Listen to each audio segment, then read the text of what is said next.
me and Miss Mary did something maybe a month ago. It doesn't seem like that long, but time goes by so fast. In which, and we actually have talked about this particular company other times as well, several other times before. It's kind of like other services that we've gotten, whether it be healthcare, whether it be mail delivery. And this particular one, it has to do with my friends, not my friends, at AT&T. So recently, well, actually, some time ago, it seemed it was a month ago, and it had to do with when they had issues with their phone services, and they had issues with their what I found out to be the internet. It didn't seem to impact us right away when everybody was talking about the phone, but it did start to make our service for our internet at some point after the fact unstable, and it seemed like it stayed like that for weeks. And then at some miraculous point, I realized that it was back to the way it was. Okay, so I was telling Miss Mary that last night I came across all of these videos on YouTube about AT&T that had been posted the day before about some massive data breach that either affected 73 million or 73 billion. Now, knowing me, I'll go back and find out which one it is or not, but I probably will, knowing me. And so I was telling her that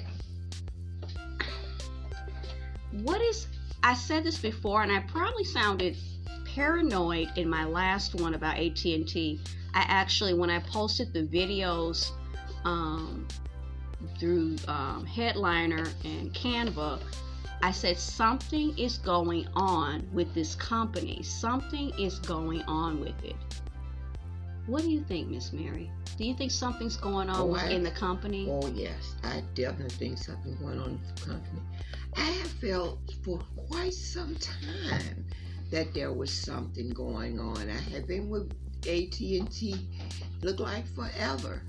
And all of a sudden, I would say a couple of years ago, I knew something was back then. They would send me information, and then they seemed like they didn't even know whether they sent it to me or not. And I would get a whole different people with foreign languages. English definitely not their first language. And they didn't seem to understand what I was saying, and I didn't understand what they were saying.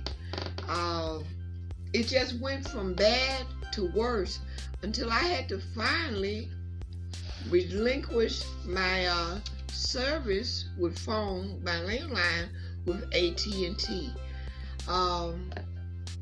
April had such a traumatic experience with them. She couldn't communicate with them any longer, so it was left to me to do it. So I finally got over the shock of having given up my landline, since I had it for 50 years, because of the outrageous amount they was charging me.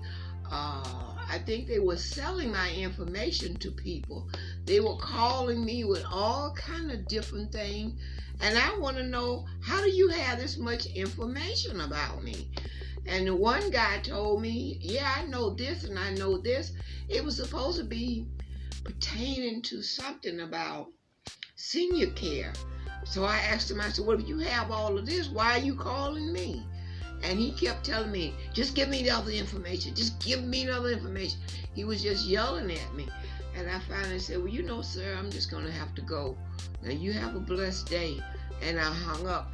Now that I've had, I guess for the last 6 months maybe, I've had just my cell phone. And I don't get all these people, oh, it was with another company. I don't get all of these ridiculous calls from, I don't know, the dark web, underground. I had asked a neighbor of mine do you get all these calls? He said, yeah. But I'm thinking he didn't get these calls like I did. Mine was like back to back to back. So that was one reason, aside from they want to charge astronomical prices for to have the cell line and give people my number. I just finally gave up and let it go. It's too many things that are happening, and they're connected to AT&T, and I may sound paranoid, or reading too much in it, but I don't think I am. They're doing too much over there. We noticed in our dealings with the telephone that something was happening. Everyone that you would talk to, whether it went from on the phone and online to face, seemed to have very, very, very limited access. They had very limited access to access your account. Now you're calling, you're the primary person. You are giving them permission to help you rectify all these issues that keep popping up, and the people you're talking to, they keep telling you that they can't give you that information. They don't have, they're telling you themselves, very limited. I can only help you with A and maybe B. Whereas you could call before, and then they could help you with whatever. And then if they could, it would be a large berth of things that they could help you with. And then if they couldn't, if it went outside of that, they said, I can transfer your call, and then you could talk to this person in this department. We saw something strange, because I don't work in communications. I've never worked for AT&T, nor do I care to. I give big ups to people who have worked for them, because my dealings with them within the past several years has been very trying on my nerves. And I consider myself to be a patient person, and an understanding person, but the stuff that's been happening is just unnecessary in my opinion.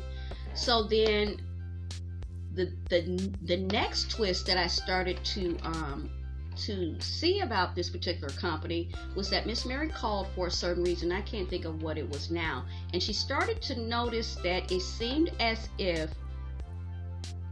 when we had our phone service, finally, we were done with it. It seemed as though there was a lot of people in a big, huge, it sounded like it. I'm going by sound now, okay, because I don't got no information. Everybody else got all this information, but I don't. They don't give out information. And they don't give it out to the people. Okay, I'm going to tell you what my theory is at the end, and it might be considered slander or whatever. I don't know, but it's just how I feel. They'll probably sue you. Probably. So, the way things are going, because the people are actually perpetrating things, they don't do anything to those people. But when somebody says something after they didn't kick them over and over again in the teeth, then you go straight to you know where. Okay, so anyway, she got the impression that they were in, by what she was telling me, and we came to conclusion together, they're in a call center.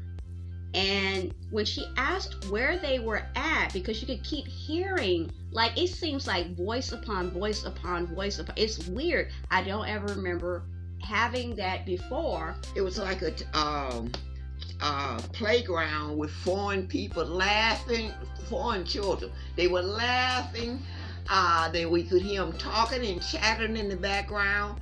And I finally asked the young man I was speaking to, I asked him, I said, he was on the phone talking to me, and every other word, I'm here to help you, I can do anything, and laughing with me. And I said, okay, y'all are very happy to, yeah, because we're happy to help you. I said, but you ain't doing nothing to help me. And we love doing our job. And he kept laughing. I said, I really have to go, because you can't really help. Yes, we are here to help you. We love helping. I said, well, I don't think you love to help, because you can't solve anything and you can't stop laughing. Okay. Love, that stuck out to me among the many things that Miss Mary said about this phone call. So recently, there's been some changes, possible changes coming to the only service that we have, which has to do with the